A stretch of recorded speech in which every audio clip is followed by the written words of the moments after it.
அயோக்கியன் சிக்கந்தர், ரவீந்திரநாத் தாகூர், கிருஷ்ணகுமார் இவங்க எல்லாருமே சேர்ந்து புனிதாவை ரேப் பண்றா. இவங்க மாறி மாறி கேங் ரேப் பண்ணிட்டு மர்டரும் பண்றானுங்க.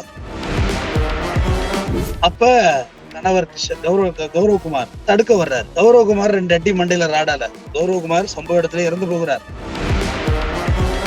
குழந்தை அழுக ஆரம்பிச்சிட்டு குழந்தை 2 காலை பிடிச்சு ஒரே அடி செவத்துல அந்த பிளட் பிளாஸ்ட் ஆயிருக்கு பாருங்க செவத்துல. ஒரே அடி அடிக்கிறான், குழந்தையும் இறந்து போகுது. அந்த குழந்தை காவாயில இருந்து எடுக்கிறாங்க அந்த குழந்தை பாடி. புனிதாவோட உடலை காவல்துறை இப்ப வரை தேடிட்டு தான் இருக்காங்க. புனிதாவோட பாடி நம்ம பெருங்குடி குப்பை கிடக்கிறதா சொல்றாங்க. பக்கா ஸ்கெட்ச் போட்டு வேற வேற இடத்துல வீசணும்னு தோணி இருக்குல்ல சார். அப்ப நிறைய பேரை கொலை பண்ணிருக்க வாய்ப்பு இருக்குமா? நிறைய பேரை பண்ணிருக்க வாய்ப்பு இருக்கு. நிறைய வெளியே தெரியாம போயிருக்கிறது வாய்ப்பு இருக்கு. இவங்க எல்லாருமே அக்யூஸ் வேலைக்கு வந்திருக்கானுங்க. கொலகார பாவீங்க, பொறுக்கி பசங்க. இவனுக்கு பீகாரியை தானே செஞ்சுட்டாங்க, நம்மள ஒண்ணும் பண்ண மாட்டாங்கன்னு நினைச்சுக்காதீங்க. அவங்களுக்கு பீகாரி ஒண்ணுதான், நம்மளும் ஒண்ணுதான். ஆனா அவர்கள் மனிதத்தன்மை அற்றவர்கள் மேடம். இப்போது புதிய அறிமுகம் ஆச்சி ஹோட்டல் சாம்பார் 50 கிராம் ரூபாய் 20 மட்டுமே. கிங் டிவி நேயர்களுக்கு வணக்கம். இன்றைய சிறப்பு நிகழ்ச்சியில் நம்முடன் இணைந்திருக்கிறார் குற்றவியல் வழக்கறிஞர் RS தமிழ்வேந்தன் அவர்கள். வணக்கம் சார். வணக்கம். சென்னை அடையாறு பகுதியில சாக்கு முட்டையில ஒரு உடல் கண்டெடுக்கப்பட்டிருக்கு. அது வடமாநிலத்தவர் அப்படின்னு சொல்லி கண்டுபிடிச்சிருக்காங்க. அவர்கள் குடும்பத்தாரும் கொல்லப்பட்டு வேற வேற பகுதிகளில் தூக்கி வீசப்பட்டிருக்காங்க. என்ன நடந்துச்சு சார்? முதல்ல பெண்கள், குழந்தைகள், அண்டர் 18, மன வலிமை குறைவா உள்ளவர்கள் ஸ்க்ரால் பண்ணி வேற வீடியோ பாருங்க.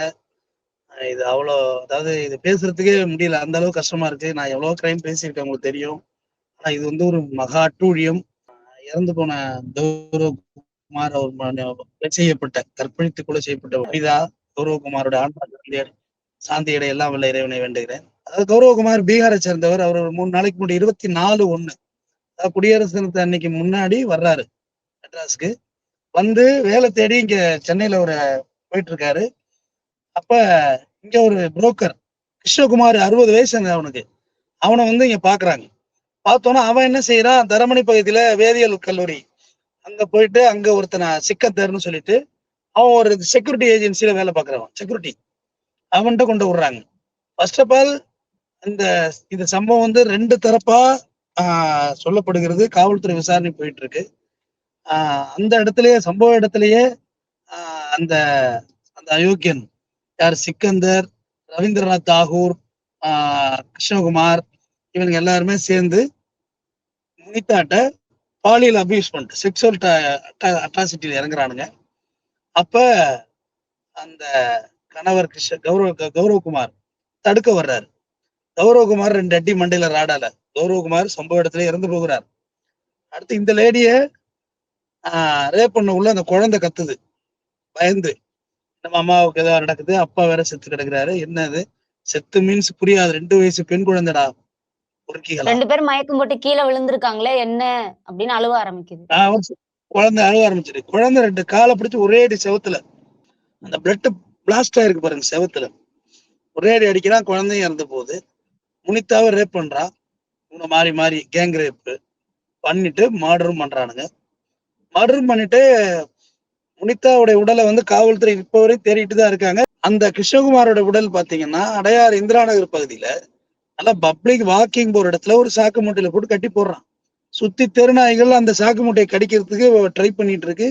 ஃபுல்லா ஈ முக்கிது. படத்துலதான் இந்த மாதிரி பார்த்துருப்பீங்க. ஈ முக்கிது. பிளஸ் என்னடா வாடை வேற வருதுன்னு பார்த்துட்டு அப்புறம் போலீஸை கூப்பிட்டு அவுத்து பார்த்தா அதுல ஒரு ஆண் சடலம் இருக்கு. சரி, இந்த ஃபுட்டேஜ் எல்லாம் எடுத்து பார்க்கக்குள்ளதான் அந்த ஃபுட்டேஜோட என்ட்ரி தான் நிறைய சிக்கந்தட்ட போலீஸ் போகுது. சிக்கந்தட்ட போலீஸ் போய் விசாரிச்சு இது ஒண்ணுதான் பார்த்தா இல்ல. விசாரணை முடிவுலதான் தெரியுது நாங்க ரேப் பண்ண உள்ள டிஸ்டர்பன்ஸா பண்ண இடையில மறைக்க வந்த கௌரவகுமாரை கொலை செய்தோம், சத்தம் போட்ட குழந்தையை கொலை செய்தோம் அப்படின்னு பதிவு பண்றாங்க. அந்த குழந்தை காவாயில இருந்து எடுக்கிறாங்க. அந்த குழந்தை பாடி அதையும் ரேப் பண்ணிருக்கானு. அந்த பெண் குழந்தையையும் ரேப் பண்ணிருக்கானு. அவனுங்களும் பீகாரை சார்ந்தவனுங்க தான். ரேப் பண்ணி அதுக்கு பிறகு புனிதாவோட பாடி நம்ம பெருங்குடி குப்பை கிடக்கிறதா சொல்றானுங்க. போலீஸ் தேடிக்கிட்டு இருக்கு. அதையும் தேடி முடிச்சு விசாரணை நடைபெறும். இது வரைக்கும் 3 பேர் டிக்ளேர்டு அக்யூஸ்ட், 2 பேரை போலீஸ் அரெஸ்ட் பண்ணிருக்காங்க. மறைமுக விசாரணை நடத்திக்கிட்டு இருக்காங்க. அந்த பெண் உடல் கண்டுபிடிக்கப்படுமா சார்? கண்டுபிடிக்கப்பட்டுருமா? ஆனா குப்பை கிடங்குல என்ன ஒரு பிரச்சனைனா நீங்க ஒரு மூட்டை மாதிரி போட்டிருக்கீங்கன்னா அது மேல மேல லாரி ஒரு நாளைக்கு 100 லாரி 200 லாரி 300 லாரி குப்பை கொட்டிக்கிட்டே இருக்காங்க. கொட்ட உள்ளன்னா அது மேல மேல போயிடாலும் கண்டிப்பா போலீஸ் பாடி எடுத்து தானே ஆகணும். கம்ப்ளீட் ஜேசிபி வச்சு எல்லாத்தையும் எடுத்து அள்ளி குப்பையை அள்ளி கிளீன் பண்ணிட்டு ஏற்கனவே எடுத்திருக்காங்கம்மா. அங்க எல்லாம் கை கால்லாம் எடுத்திருக்காங்க. சில கேசஸ் நான் பார்த்திருக்கேன். ஒரு சினிஸ்டார் ஒருத்தவங்களுடைய கேஸ் நான் பார்த்திருக்கேன். கை கால்லாம் அங்க கடந்து எடுத்தாங்க. சோ கண்டிப்பா போலீஸ் எடுத்துருவாங்க. அதுதானே வேலை. எடுக்காம இப்படி விடுவாங்க. தொடர்ந்து இந்த குற்ற சம்பவங்கள் வடமாநிலத்தவர்கள் இருந்து வந்துட்டு நடந்துட்டே இருக்கு சார். அதற்கு போலீஸ் ஏதாவது ஆக்ஷன் எடுக்கணுமா? அவங்கள மானிட்டர் பண்ணணுமா சார்? நான் வழக்கே போட்டிருக்கேன் மேடம். போலீஸ் வந்து மானிட்டர் பண்ணணும்னு சொல்லி முதல்ல வழக்கு போட்டது நான் தான். வட மாநிலத்துறையில மானிட்டர் பண்ணுங்க. உனக்கு வந்து எங்கேயுமே அடங்குறது இல்ல.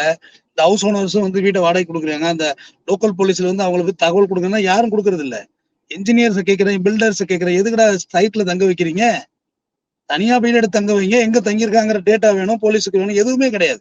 இவங்க எல்லாருமே அக்யூஸ் வேலைக்கு வந்திருக்கானுங்க. கொலகார பாவீங்க, பவாரியாருக்கு மாதிரி இவனுங்கெல்லாம் பொறுக்கி பசங்க வேலைக்கு வந்திருக்கானுங்க.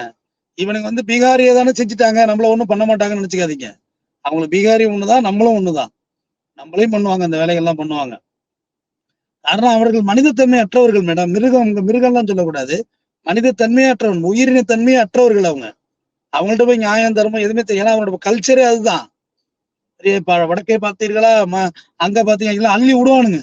நாங்க மாடு முட்டி மோடு முட்டி போயிருங்கம்மா. அவனுங்க எதுக்கு ஆக மாட்டாங்க, இப்படிதான் பண்ணுவானுங்க. ஏன்டா ஒரு பச்சை குழந்தை என்னடா பண்ணுச்சு?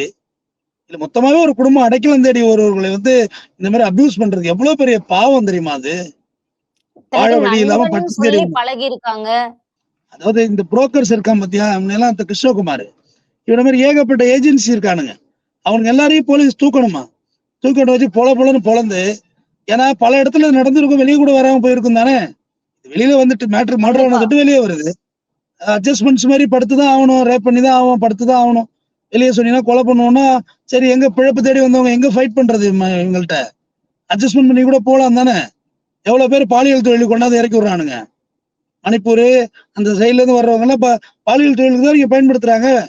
நேபாளத்துல இருந்து வர்றவங்க பூரா ஸ்பாக்கள் இருக்காங்க. எங்க யாரு இவங்கெல்லாம்?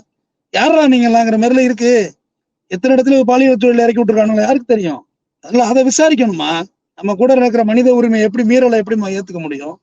முதல் விஷயம், நம்ம நம்ம ஹோட்டல்ஸ் ஓனர்ஸ் எல்லாருமே வெளிப்படையா டிவியில வந்து பேசுறாங்கம்மா. பெரிய பெரிய ஹோட்டல்ஸ் ஓனர் சொல்றேன், நம்ம ஆளுகளை வச்சா குடிச்சிட்டு வேலைக்கு வர மாட்டான். நீங்க கொஞ்சம் சம்பளத்துக்கு அவனை மாட்டுக்கொட்டாயில, ஆமா கொஞ்சம் சம்பளத்துக்கு மாட்டுக்கொட்டாயில படுக்க வச்சா அவன் படுப்பான். மாட்டோட மாடா இருப்பான், அவன் மாறிப்படி கீழே படுத்துப்பான். நம்ம அப்படி இருக்க மாட்டோம். காரணம் நம்ம மண்ணின் மைந்தர்கள். எனக்கு நீ போனஸ் பிடிக்கணும், ஜிபிஎஃப் பணம் கொடுக்கணும், என் நல்ல அகாமடேஷன் தங்க வைக்கணும். குடிக்கிறான்னா அவன் குடிக்கவே இல்லையா, இந்த கொலை பண்ணிருக்கான, இதுக்கு என்ன சொல்றீங்க? நம்ம இது மாதிரி பண்ணிடுவோமா? நம்ம இது மாதிரி பண்ணுவோமாங்கிறது என்னோட கேள்வி. ஒரே வார்த்தை, நம்மள்ட்ட ஒரு குறைந்தபட்ச அறம் இருக்குமா? செஞ்சிட மாட்டோம் இந்த மாதிரி எல்லாம். பயப்படுவோம், தப்பு செய்யறது பயப்படுவோம். ஏன்னா தமிழ்நாடு போலீஸை பத்தி நமக்கு நல்லா தெரியும். மாநகர கமிஷனர்னு சொன்னார்ல, நீ என்ன பாஷையில பேசுறியோ அந்த பாஷையில எனக்கும் பேச தெரியும்னு. அப்ப பயந்து எவ்வளவு அக்யூஸ் சரண்டர் ஆனாங்க. அவர் கூட்டு சொன்னார்ல, சென்னைக்குள்ள இருக்கன்னா இப்படிதான் இருக்கணும், இல்லாட்டி ஓடி போயிட்டாங்க. ஹெச்எஸ் அக்யூஸே இல்ல சென்னையில. காரணம் அவருடைய நடவடிக்கை. நமக்கு போலீஸை பத்தி நல்லா தெரியும், நம்ம கவர்மெண்ட்டை பத்தி நல்லா தெரியும். பட்டுன்னு ஃபயர் பண்ணிடுவாங்கம்மா, ஒரு லெவல் தான். இது வேற ஸ்டேட்டா இருக்கிறது கொஞ்சம் யோசிச்சுட்டு இருக்காங்கன்னு நினைக்கிறேன். அப்படித்தான் நான் நினைக்கிறேன். ஏன்னா வேற ஸ்டேட்டா இருக்குது, வேற மாதிரி பிரச்சனையை கொண்டு போயிடுவாங்க.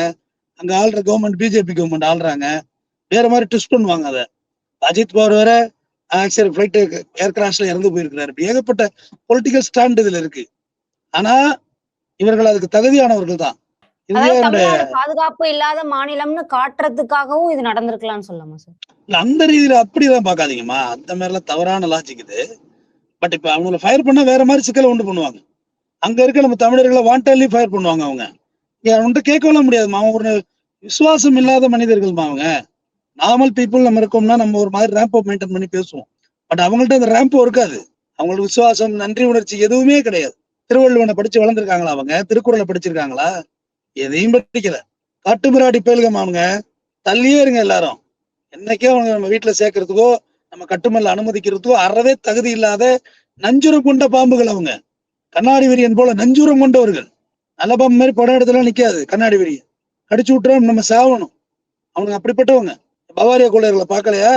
என் நேபாளத்துல 18 வருஷம் வேலை பார்த்த தாத்தா பாட்டியை கொண்டானுங்களே இங்க நம்ம மயிலாப்பூர்ல. அவன் நன்றி கேட்டவன் தானே அவன். 18 வருஷம் சோறு தின்னுருக்கேடா. உப்பு போட்டு தானே தின்ன. விசுவாசம் இல்ல. அவனுங்கள்ட்ட அதெல்லாம் இருக்காதுமா. அவன்கிட்ட எதிர்பார்க்க முடியாது. காரணம் அவன் வாடும் சூழ்நிலையே அதுதான். நான் யூபி, மத்திய பிரதேஷ், ராஜஸ்தான், இந்த பீகார் எல்லாம் ரொம்ப ஆபத்தானவர்கள் தெரிஞ்சுக்கங்க. 100 ரூபாய் கொலை செய்ய முடியும். அங்க வழியே கிடையாது சாப்பாட்டுக்கு. ஒரு டாக்டர் ரோட்ல உட்காந்துருக்கான் பீகார்ல, பாத்தீங்களா? கேட்ட டாக்டரான். அதனால அவனோட வாழ்வியல் வேற, நம்ம வாழ்வியல் வேற. நம்ம ஹோட்டல் ஓனர்ஸ் எல்லாம் வேலை கொடுக்காதீங்க. நம்ம பசங்களுக்கு கொடுங்க வேலை. சம்பளம் கூட கேட்கதான் செய்வான். நீ ஊரை ஏமாத்துற, ரத்தத்தை உரியிற. அவன் அவனுக்கு கிச்சன்லயே கிடப்பான். ஒரு நாள் கொலை பண்ணுவான், உங்களையும் கொலை பண்ணுவான், ஹோட்டல் ஓனரையும் கொலை பண்ணுவான். அவன் அம்மா எம்எல்ஏ சுதர்சனத்தை கொலை பண்ணுவான். அவன் பவர் ஏட்டியுமே சிட்டிங் எம்எல்ஏ கொலை பண்ணுவான். அவனுக்கு எம்எல்ஏ, எம்பி, மந்திரி எதுவும் தெரியாது. அவன் ஒரு கண் கட்டவன். அவனை எந்த அறத்தையும் எதிர்பார்க்க முடியாது. மரியாதைக்குரிய மாநகர கமிஷனர் மற்ற ஸ்பெஷல் டீமுக்கு நான் சொல்றேன், வள்ளுவனோட முடிக்கிறேன். உலையில் கொடியாரை வேந்தொருத்தல் பையங்குள் களை கட்டதுக்கு நேர். கொலையில திருந்தாதவன வேந்தொருத்தல். வேந்தன் என்றால் அரசன், ஒருத்தல் என்றால் தண்டித்தல், பையங்கூழ் களை கட்டதுக்கு நேர். நல்ல பெயரை காப்பாத்த களை எடுத்துதான் ஆகணும். கலையும் உயிர் தான். இது அப்படியே விட்டோம்னா போயிட்டே இருக்கும் இதோட கிரைம் ரேட்டிங்ஸ். பக்கா ஸ்கெட்ச் போட்டு வேற வேற இடத்துல வீசணும்னு தோணி இருக்குல்ல சார்? அப்ப நிறைய பேரை கொலை பண்ணிருக்க வாய்ப்பு இருக்குமா? நிறைய பேரை பண்ணிருக்க வாய்ப்பு இருக்கு. நிறைய வெளியே தெரியாம போயிருக்கிறது வாய்ப்பு இருக்கு. ஏன்னா கம்ப்ளைண்ட் உனக்கு கொடுக்க மாட்டான். ஏன்னா அவனே அக்யூஸ் தானே. வர்றதே கிரைம் தான்மா. ஆல்ரெடி நான் தமிழ்நாட்டுக்கு வந்துடுறேன்னு வச்சுக்கோ, பீகார்ல இருந்து, ஊபில இருந்தோ, நான் வரவழைக்கிறது கிரைம் ஃபேமிலி தான் வரவழைப்பேன். அப்ப அந்த நான் அவங்கள்ட்ட பாலியல் ரீதியா நடந்துக்கிட்டா நீ போய் கம்ப்ளைண்ட் கொடுத்தா உன் பழைய கேஸ் எல்லாம் சொல்லி விட்டுருவோம்பா இவன். அதோட அதுக்கும் வாய்ப்பு இருக்கிறது. முதல்ல இவங்க அறவே அப்புறப்படுத்தணும். நீங்க ஸ்டேட் விட்டு ஸ்டேட் எல்லாம் பாக்காதீங்க. தமிழ்நாடு போலீஸ் யாருன்னு காமிங்க. பயப்படணும்.